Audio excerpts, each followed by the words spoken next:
Bonjour, bonjour. J'espère que tout va bien chez vous, là où je vous trouve. Aujourd'hui, il est 13 heures. Ça vient de commencer, 13h02. Vous êtes les bienvenus, vous pouvez entrer, c'est vendredi miracle. Alors, bonjour Amandine. Bonjour, bonjour. Reçois les bénédictions de l'Éternel là-bas où tu te trouves, ainsi que ton mari. Soyez bénis et que Dieu continue à vraiment vous faire du bien. OPJ Olangas Ikobo, tu n'étais pas là hier, je crois.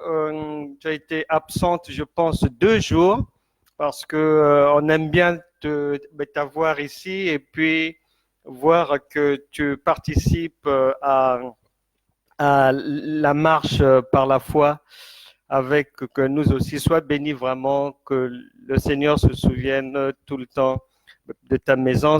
Salut Didier, et puis je dis bonjour à tous ceux qui vont nous rejoindre. Vous pouvez entrer, entrer, entrer, entrer. Et vous savez que mais nos rendez-vous ont pour objectif d'atteindre ce que Dieu a prévu faire dans vos vies. Donc, nous poursuivons toujours les objectifs de Dieu, à savoir que lorsque je parle d'objectifs de Dieu, je veux dire par là que Dieu a pour objectif de que vous puissiez être bénis et que votre vie soit pleinement épanouie dans tous les domaines d'activité.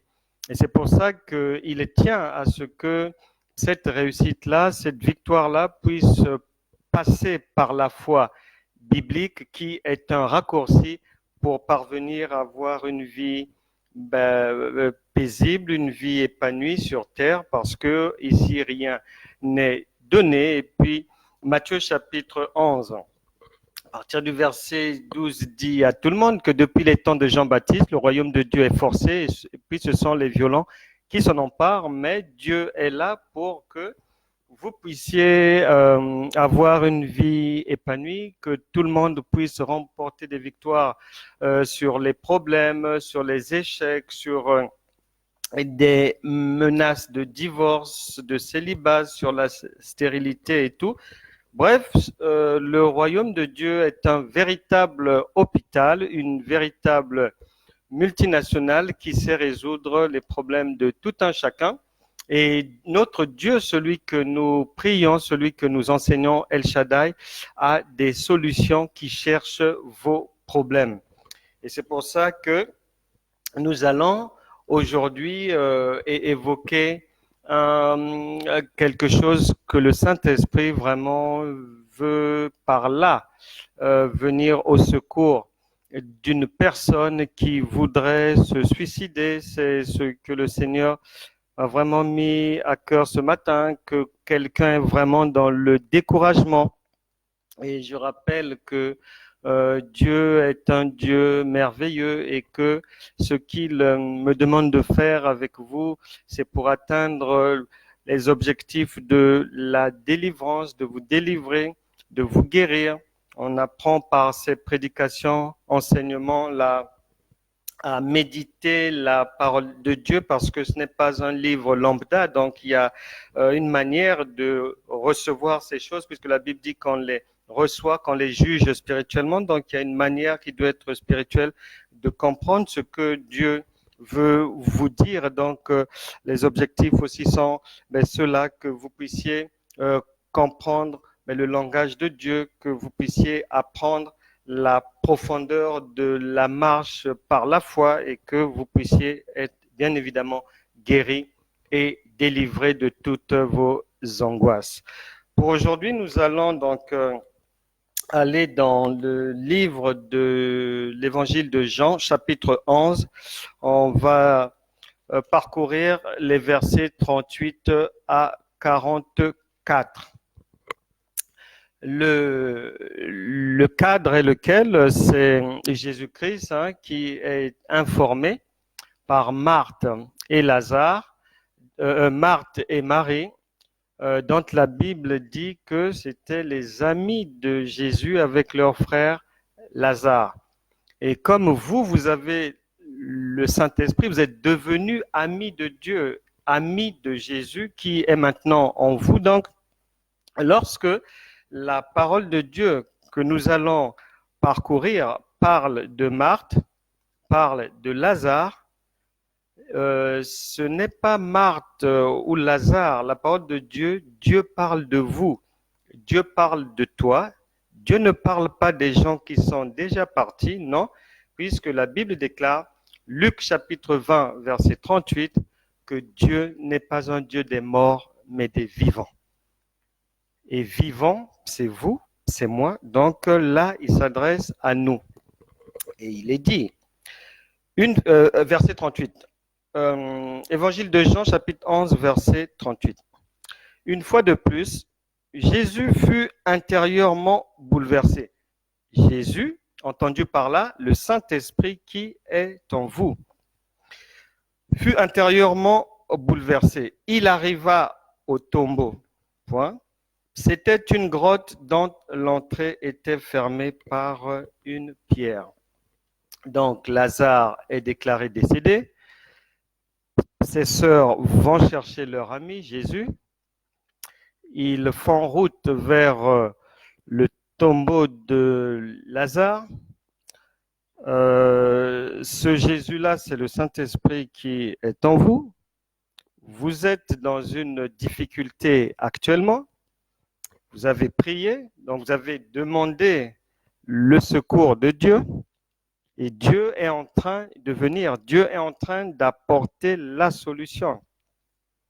Mais pendant que Dieu apporte la solution, le récit antérieur, les versets d'avant, nous montrent que pendant qu'ils allaient, les gens étaient en train d'essayer de décourager. Mais Jésus, Marthe et Marie elles-mêmes, elles étaient découragées, en train de lui faire comprendre que non, ça fait déjà plusieurs jours, il est déjà mort. Et que donc la situation par laquelle vous passez est peut-être pour vous humainement déjà désespérée. Vous n'avez plus d'espoir, vous pensez que c'en est fini pour vous, que vous allez perdre ce boulot, que vous allez perdre cette femme, que vous allez perdre la mère de vos enfants, que vous n'allez pas avoir votre permis de conduire, parce que de ce que vous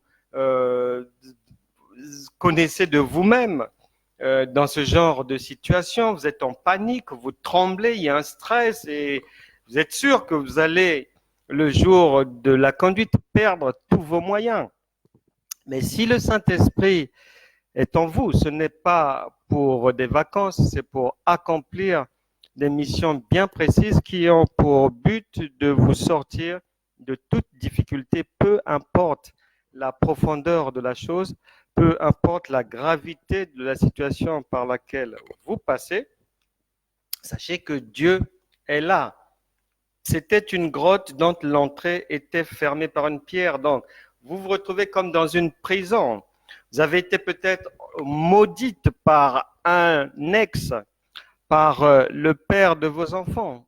Vous avez été envoûté peut-être, on vous a jeté un sort lorsque vous avez refusé un homme, lorsque vous avez refusé une femme. Vous avez été peut-être ensorcelé, marabouté par des collègues au travail ou même des gens de la famille, des amis qui ne supportent pas voir votre élévation, ni même vous voir rouler en voiture, qui veulent vous voir à pied, à vie, qui ont balancé des paroles de condamnation sur vous, que même aucun homme ne pourra encore jeter ses regards sur vous. Donc voilà, vous êtes comme dans un tombeau. Vous êtes dans l'obscurité parce que vous ne voyez pas d'issue à votre situation.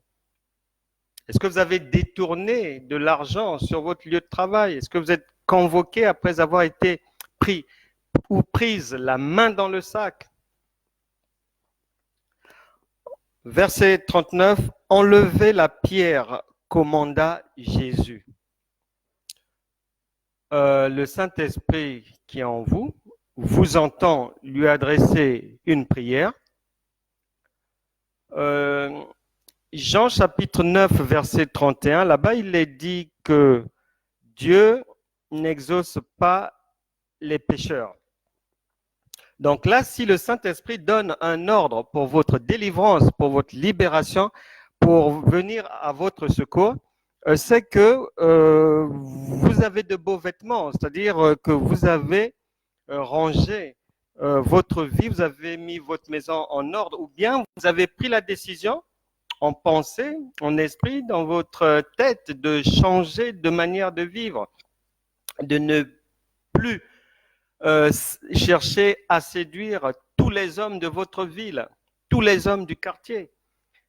Peut-être que vous avez pris la décision déjà dans votre cœur de ne plus chercher à ravir la femme d'autrui, de quitter cette position de maîtresse qui ne vous convient pas. Dieu ne vous a pas créé pour être dans l'ombre, non.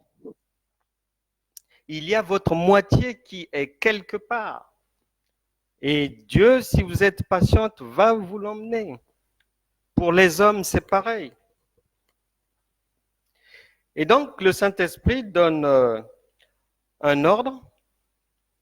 Et la suite, Marthe, la sœur du mort, objecta. Seigneur, il doit déjà sentir mauvais. Et cela fait 4 jours qu'il est là. Tu as peut-être reçu une prophétie il y a 15 ans, il y a 20 ans. On a prié pour toi. On t'a même imposé les mains. On a imposé ensuite les pieds. Des prières, des jeûnes. Vous avez fait la repentance. Et rien ne vient. Et vous êtes au bout du rouleau. Vous voulez céder, vous voulez quitter ce ménage. Parce que vous pensez que non, ça ne s'arrangera plus, qu'on ne s'entendra plus jamais. Mais sachez que il ne faut pas entendre les bruits extérieurs, les bruits des gens qui veulent vous décourager.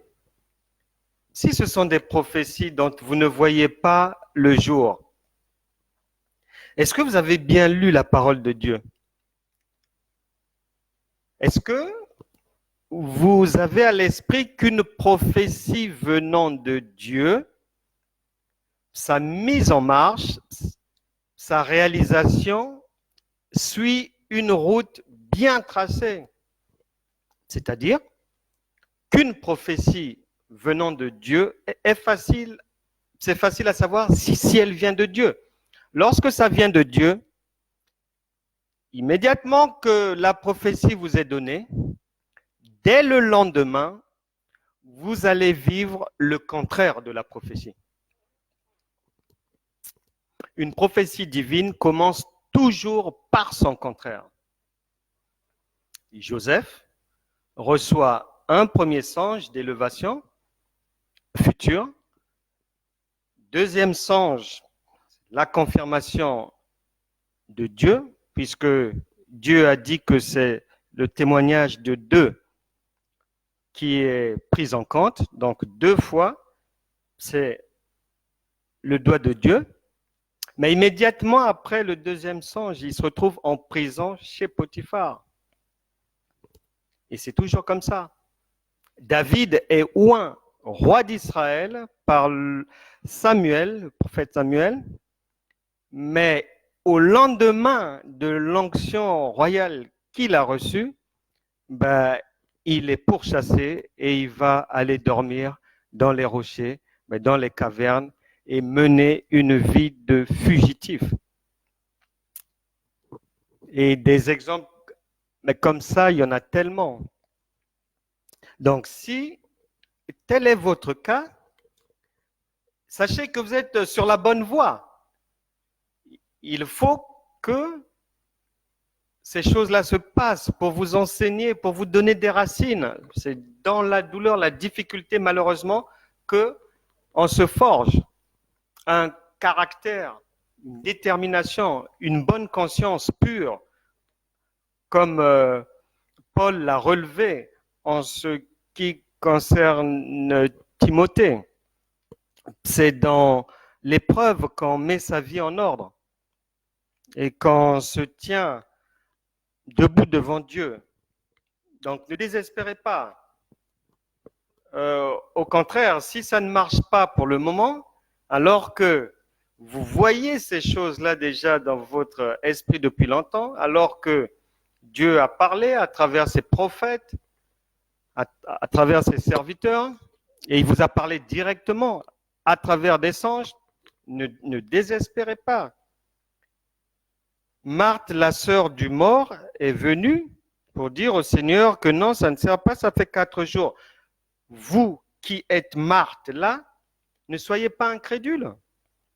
Ne vous découragez pas. La main de l'Éternel est toujours agissante. Ne vous occupez pas du blablabla des gens de peu de foi, de vos ennemis, de vos adversaires, des gens de la famille. Il ne faut pas que les circonstances puissent dicter vos faits et gestes. Vous ne devez pas marcher par la vue comme Marthe, mais par la foi comme Jésus qui est en vous maintenant par le Saint-Esprit. Et le Seigneur vous répond pour la situation dans laquelle vous êtes actuellement. Ne t'ai-je pas dit que si tu crois, tu verras la gloire de Dieu? La Bible déclare, Ésaïe, chapitre 30, verset 15, que c'est dans la tranquillité et le repos que sera votre salut, et c'est dans le calme et la confiance que sera votre force. Ne vous agitez pas face à une situation. Dieu vous a promis un mari. Dieu vous a promis une maison. Dieu vous a promis une voiture. Je vais vous expliquer comment ça se passe, ces choses-là. Romains chapitre 4, verset 17. Vous avez reçu la prophétie, ou vous avez le projet, vous l'avez mise en prière. Vous vous basez sur Romains chapitre 4, verset 17, que nous avons la capacité d'appeler à l'existence des choses qui n'existent pas comme si elles étaient. Première démarche. Donc, on prie par la foi, toujours. Maintenant, le royaume de Dieu va se charger de vous emmener le mari, de vous emmener la voiture promise, de vous apporter la maison promise. Par quelle voie? Par les voies de Dieu. Je m'explique. Nous sommes en 2010 par exemple. Vous vivez dans une ville comme Bruxelles. C'est à Bruxelles que vous recevez le songe ou la prophétie. Que vous allez recevoir une maison, une voiture, le mari, par exemple. Ou que vous aurez des enfants, puisque vous n'en avez pas. Encore, ou vous en voulez, mais ça coince. Le royaume de Dieu va se charger en se basant sur votre foi. C'est-à-dire la croyance, pas des lèvres, le blablabla ou le parler en langue charabia et tout. Non, non, non, non. Le royaume de Dieu s'occupe du langage du cœur. La foi, c'est dans le cœur. Alors, plus le royaume va trouver la foi dans votre cœur, et je vous répète, foi, on ouvre toujours la parenthèse, honnêteté, prière, croire que tout est possible en Christ, moins de bavardage, respect du mari, respect de la femme, respect de la hiérarchie, bonne prise en charge de ses enfants, s'occuper des siens, apporter le secours aux autres, la patience, la maîtrise de soi, C'est pas que lorsque vous êtes au travail que vous tombez maintenant amoureuse dans votre cœur de tous les collègues. Non. Vous devez faire des efforts pour que ça s'en aille. La foi, on ne dérobe pas, on ne prend pas le mari d'autrui, on n'en vit pas la femme d'autrui. Il y a beaucoup d'éléments dans la foi et ces éléments-là doivent être dans votre cœur, y compris la sanctification, la politesse, le respect des autres, la bonne considération, l'intercession. Est-ce que vous priez pour les autres? Vous êtes dans des pays calmes. Est-ce que vous avez conscience qu'en Syrie, il y a une guerre qui continue et qui fait de millions de morts, une boucherie? Est-ce que vous priez pour ceux qui sont en Ukraine, sous les bombes, même si les médias n'en parlent même pas, mais la guerre est là? Est-ce que vous intercédez pour les plus de 12 millions de morts, de femmes violées à l'est de la République démocratique du Congo depuis plus de 20 ans, sous les yeux de la pseudo-communauté internationale qui entretient les tueries pour piller le diamant, le cobalt, l'or, tous ces minerais-là qui ont pour terminus Anvers, Washington, Paris, Bruxelles, Londres, dans les bijouteries et tout. Lorsque vous voyez, si vous voulez savoir qui a fabriqué une guerre, suivez seulement le chemin que vont suivre les matières premières et vous trouvez le donneur d'ordre, mais le fabricant, le criminel, voilà. Donc, est-ce que vous pensez à ça? Ou vous ne pensez qu'à votre quotidien? Parce que dans la vie de la foi, on pense aussi aux autres. Et quand le royaume de Dieu va trouver en vous la foi, puisqu'il est écrit que Jésus-Christ est le consommateur de notre foi, à partir de ce moment-là, il va maintenant vous apporter en son temps, par ses moyens, la promesse. Dans le livre de Daniel, il est stipulé que Dieu est le maître des temps et des circonstances. Ce n'est pas à vous d'aller bousculer les choses, d'aller fabriquer les circonstances. Non, elles viennent. On appelle à l'existence.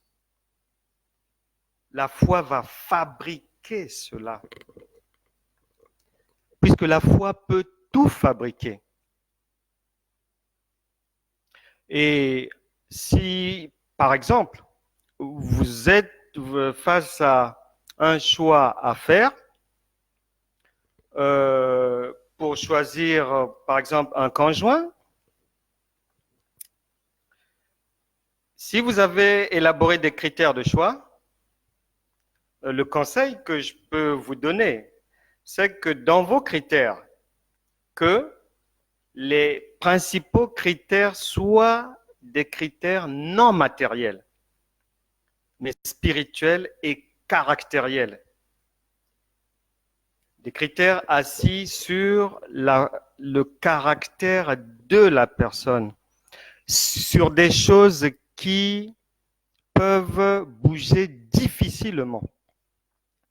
Et si la personne, et si vous avez la foi, ben vraiment, je vous conseille d'aller vous focaliser pour faire votre choix sur les éléments spirituels, sur les éléments intellectuels et autres, et non sur le matériel. Pourquoi? Parce que l'argent, le matériel, est dans l'impossibilité, est incapable de fabriquer la foi. C'est-à-dire que si la personne a l'aisance matérielle et qu'elle n'est pas enracinée dans le Seigneur, j'ai des doutes qu'elle puisse un jour vraiment vous rejoindre dans la foi véritable. Mais par contre, la foi a le pouvoir de fabriquer toute chose. La foi fabrique l'argent, la foi fait venir les maisons, le mariage, tout ce que vous voulez. Mais l'inverse n'est pas possible. Donc, ayez cela vraiment à l'esprit et laissez Dieu vous emmener ces choses-là, ce que vous attendez, dans la tranquillité et le repos, dans le calme et la confiance. Vous recevez, je disais, donc la prophétie à Bruxelles, par exemple. Vous avez reçu les songes à Bruxelles.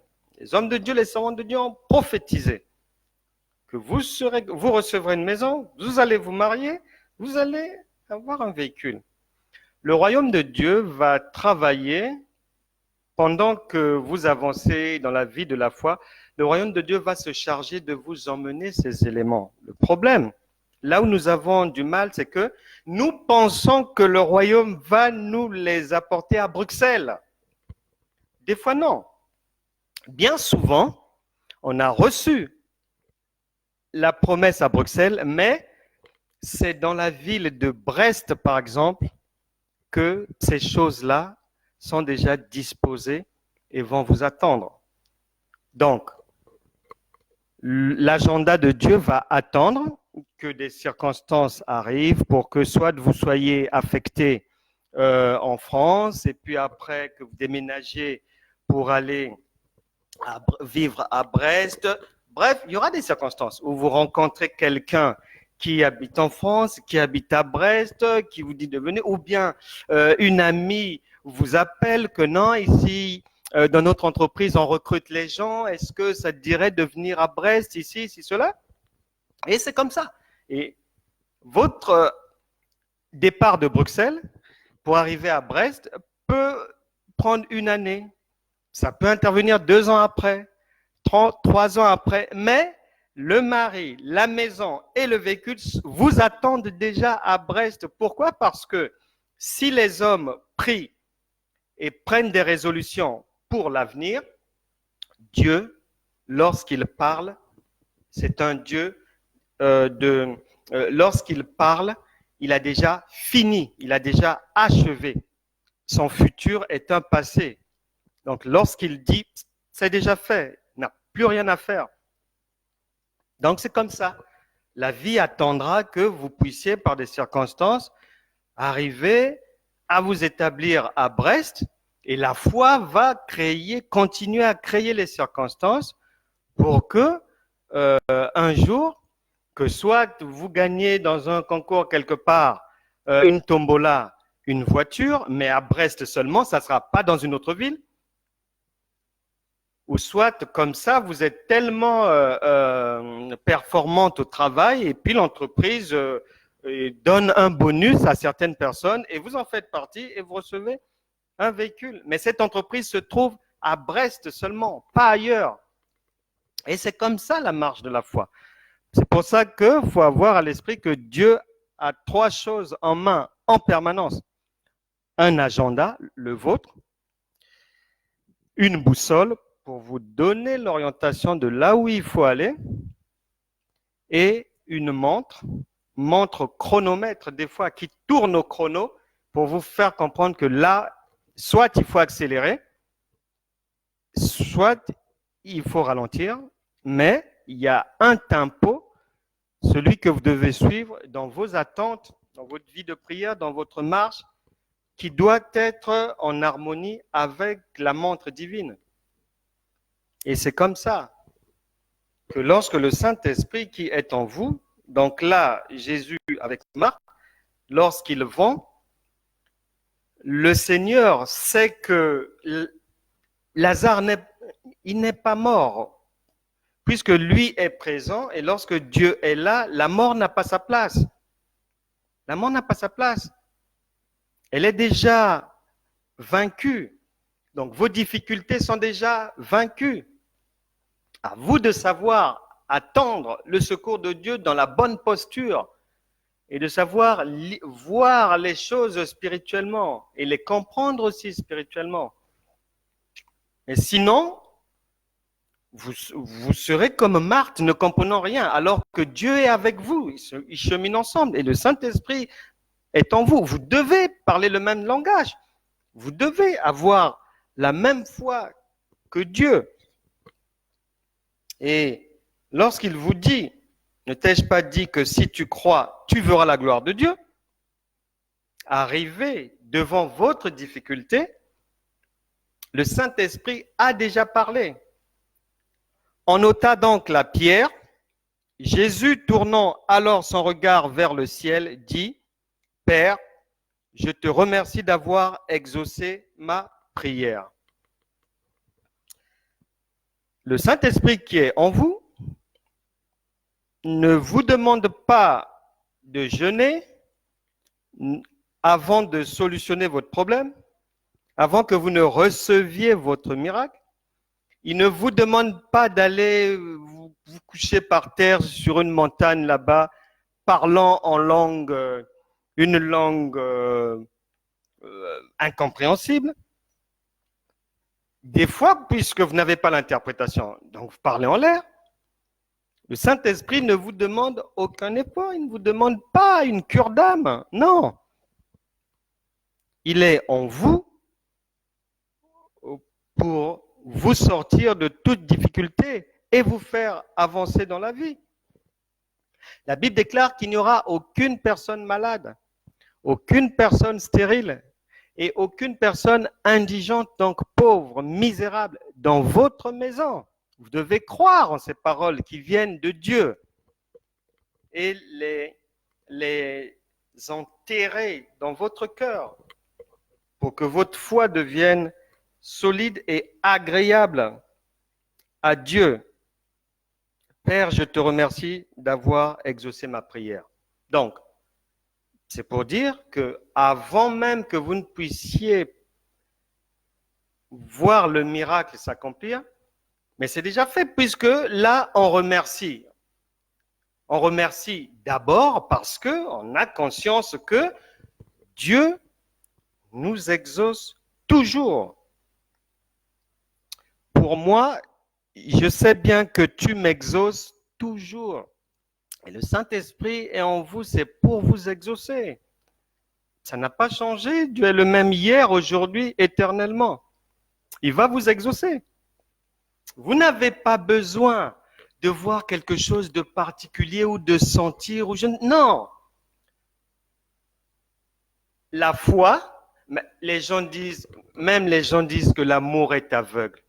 Mais la foi est supérieure à l'amour. Donc vous n'avez pas besoin de sentir le vent. Non, non, non, non.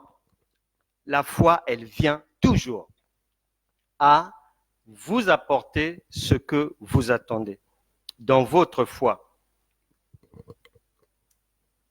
Et un jour, la prédicatrice évangéliste américaine Leslie McNulty disait qu'une fois, elle prêchait à Sofia, en Bulgarie. Il faisait froid, c'était l'hiver, c'était dans la neige, croisade publique. Et elle-même, bien qu'elle prêchait, elle avait froid. Ajoutez à cela, ce jour-là, elle ne se sentait pas bien. Elle était malade dans son corps. Elle était affaiblie, fragilisée. Elle ne sentait rien. Et lorsqu'il fallait prier pour la guérison divine et l'avènement du miracle pour solutionner les problèmes de tous, elle sentait une froideur débordante. Donc, il n'y avait rien, aucune présence, aucun signe de la présence du Saint-Esprit. Mais elle dira que ce jour-là, Dieu avait fait des miracles dont elle n'avait pas encore vu certains miracles en 20 ans de carrière. Donc, pour dire qu'il n'y a pas besoin que vous puissiez sentir quelque chose ou bien quoi. Non. Votre problème est déjà solutionné. Vous allez, de vos yeux, voir la solution maintenant être visible. Ayez la foi de Dieu. Ayez la foi de Dieu. Et Jésus-Christ, le Saint-Esprit qui est en vous face à votre solution, il dit, Lazare sort de là et vient. Donc le Saint-Esprit, quand vous lui parlez, quand vous priez, il va ordonner la fin de la difficulté, obligatoirement. Maintenant, peut-être que sa visibilité prendra encore 1 mois, peut-être 2 mois, peut-être 3 mois, peut-être plus, parce que si dans vos critères de demande de mari, vous avez mis 42 critères, faut laisser aussi le temps au Saint-Esprit de faire certaines villes pour trouver ce qui correspond à vos attentes. Un homme parfait sur 42 points, vous savez que ça ne court pas les rues. Une femme parfaite en 42 points, mais ça, il n'y a que Dieu qui peut vous l'apporter. Si vous rentrez dans certaines villes, je ne sais pas. Donc, vous êtes obligé d'aller prendre dans des villes où c'est trouvable. Et c'est ça. Dit Lazare sort, donc votre problème, l'ordre a déjà été donné du solutionnement de votre difficulté. Verset 44, et voici que le mort apparaît, les pieds et les mains entourés de bandes, le visage recouvert d'un sueur. Jésus dit à ceux qui sont là, déliez-le de ses bandes et laissez-le marcher. Le Seigneur a donné l'ordre, le Saint-Esprit a décidé de vous venir en aide, l'ordre est donné. Vous avez bien vu que lorsqu'il ordonne la sortie de Lazare du tombeau, il sort, mais les pieds et les mains sont encore entourés. Donc, votre problème, l'ordre a déjà été donné de le solutionner. Les huissiers ne se présenteront pas demain ni lundi à votre porte. Le bailleur ne vous fera pas des problèmes.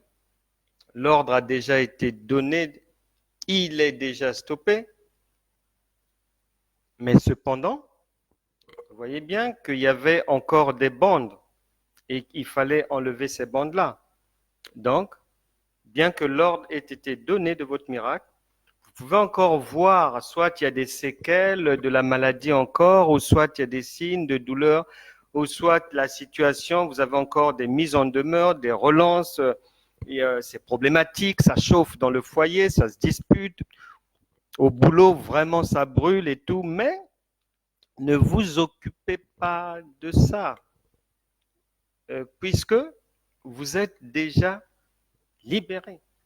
Maintenant, c'est Dieu qui va orchestrer les conditions de votre délivrance jusqu'à ce que les bandes soient ôtées, que vous soyez réellement libre, que vous puissiez voir la délivrance, voir la chose s'accomplir, voir votre demande d'affectation aboutir, voir le mari qui voulait divorcer changer d'avis, la femme qui voulait faire la même chose changer d'avis,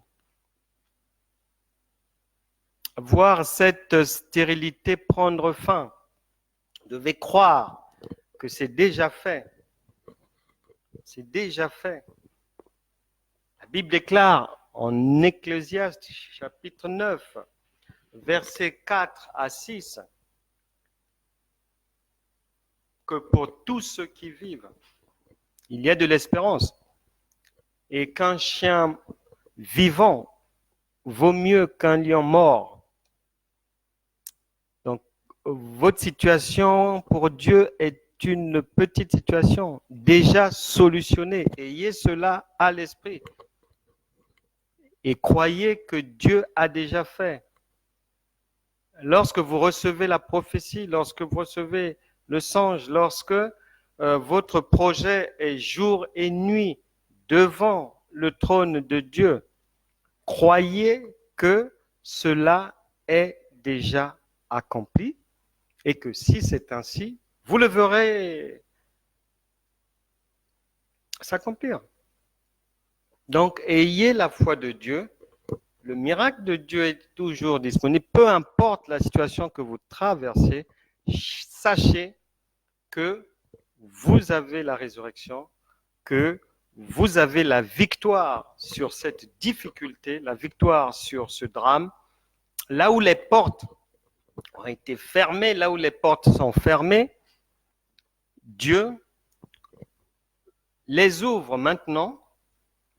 Et si la porte continue à être fermée, cela veut simplement, ne vous tracassez pas, cela veut simplement dire que Dieu a déjà ouvert une meilleure porte ailleurs pour vous, mais que dans votre esprit ou physiquement, vous ne voyez pas encore.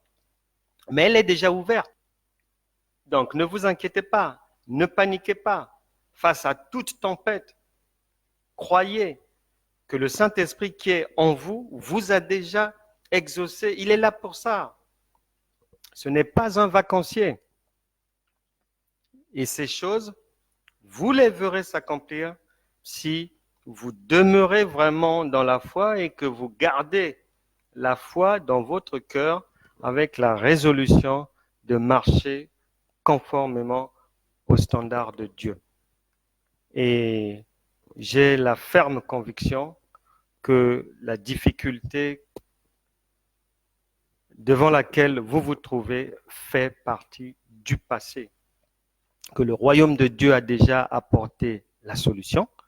S'il vous manque un rein lorsque nous prions, priez réellement, sincèrement. Soyez connectés parce que le Saint-Esprit agit comme il veut. Et il y a dans la banque de Jésus-Christ tout.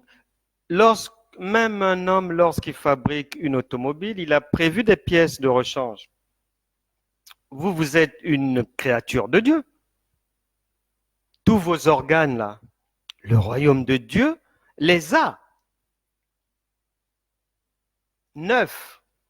Donc, si c'est un rein, si ce sont des poumons défectueux, quand nous prions, soyez connectés, croyez seulement. Croyez seulement et vous le verrez s'accomplir. Tant est que vous restez ancrés dans la vie de la foi et que vous faites confiance à Dieu. Et je crois de tout mon cœur que cette parole nous fait du bien, nous a déjà sortis de la difficulté et que nous sommes désormais et que toutes les difficultés dans lesquelles nous avons été plongés jusqu'aujourd'hui, les gouffres dans lesquels, les tombeaux dans lesquels nous avons été mis, volontairement, involontairement, je crois que nous sommes ressuscités et que tous ces problèmes n'ont plus lieu d'être. Que Dieu vous bénisse. Remercions le Seigneur pour sa parole.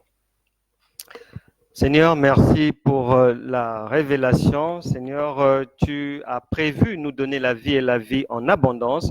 Oui, nous croyons à la résurrection puisque la résurrection tu ne l'as pas orchestrée, tu ne l'as pas mise en scène, tu n'as pas été l'acteur de la résurrection pour les morts, non. Ta parole déclare que tu es un Dieu des vivants et non des morts. Donc cette résurrection a été faite pour nous et maintenant elle agit par le Saint-Esprit dans tout domaine de nos vies. Nous croyons en cela, nous croyons en ta parole, nous croyons que tu nous as délivrés et que les anges de Dieu sont désormais en action, que toi, le Saint-Esprit, tu agis dans tous les domaines de notre vie, partout où notre nom se trouve, sur tous les documents où nos noms sont mentionnés, que la main divine fasse son œuvre. Au nom de Jésus, nous avons prié. Merci Seigneur. On va pour aujourd'hui, Dieu voudrait que nous puissions prier pour des personnes qui sont dans un moment de profond découragement. Hier, je regardais dans le dictionnaire, je voulais voir les différentes définitions du désespoir. Et il y a un endroit où j'ai lu et ça m'a vraiment marqué. Ils ont spécifié que c'était être affecté d'une manière à ne plus rien espérer. Et donc, nous allons prier pour tous ceux qui sont désespérés, pour tous ceux qui ont voulu se suicider aujourd'hui ou la nuit dernière, qui avaient prévu passer à l'acte. Sachez que la main du Saint-Esprit est venue à votre secours et que vous ne mourrez pas, vous vivrez pour proclamer la gloire de Dieu et briller dans votre famille, dans votre ménage, dans votre couple, dans cette génération, que toute situation par laquelle vous passez dans le ménage, à l'école, à l'université, au travail, ou que ce soit dans les entreprises, dans le sport, dans la culture, les arts, dans vos projets, toute difficulté dramatique, toute chose qui pour vous était perdue, nous allons prier pour que cela soit ressuscité, que vous puissiez avancer dans la vie en nouveauté de vie et que vous n'aurez en fait que reculer pour mieux sauter et vous êtes plus que vainqueur et victorieux. Au nom puissant de Jésus, nous allons prier, restez connectés, vous pouvez joindre à ces prières des proches, mais toute personne, croyez seulement et à chaque fois que nous sommes ensemble, n'hésitez jamais à partager, à inviter les amis, des parents. Ne soyez pas égoïstes parce que votre égoïsme aussi retient la main de Dieu. Il faut penser aux autres, il faut penser à ceux qui sont dans les difficultés et il faut toujours partager parce que souvent, on n'est pas censé savoir quels sont les problèmes que l'autre rencontre, par quel drame l'autre est en train de passer. On n'est pas censé savoir qui a prévu se suicider et quand. Donc, il faut partager la foi, il faut partager la vie divine, il faut partager ces éléments pour que la bénédiction de Dieu sur vos vies soit pleine et entière. Prions le Seigneur. Au nom de Jésus, je prie par la puissance de la résurrection de Jésus-Christ, que tous ceux qui avaient prévu se suicider aujourd'hui, ils ne le feront pas. Que la grâce divine abonde dans leur vie. J'enlève tout barrage, tout blocage, tout désespoir dans les cœurs de qui que ce soit. Au nom puissant de Jésus, que le royaume de Dieu emmène en urgence la nouveauté de vie dans les maisons de tout un chacun. Que Dieu vous visite abondamment et que la patience soit avec tout un chacun, car la Bible déclare que le royaume de Dieu ne vient pas de manière à éblouir les regards, mais il est toujours venu au secours de l'homme, venu au secours de l'humanité, et la résurrection est là pour sortir quiconque de tout gouffre. Ma prière est que tout un chacun puisse sortir de toute difficulté, peu importe la difficulté, peu importe le lieu. Je souffle le vent de la résurrection dans vos vies, dans vos affaires, dans toutes vos activités. Que la grâce divine soit avec vous, que vous soyez transformés. Romains chapitre 12, versets 1 à 3, par le renouvellement de votre intelligence, que la sagesse divine abonde en vous, que la connaissance divine abonde en vous, que l'amour de Dieu puisse faire jaillir du dedans de vous à l'extérieur le parfum de Dieu. Au nom puissant de Jésus, que toute situation médiocre, toute situation d'échec soit maintenant transformée en victoire dans vos vies. Il en sera ainsi dans le monde spirituel et je l'établis également dans le monde physique.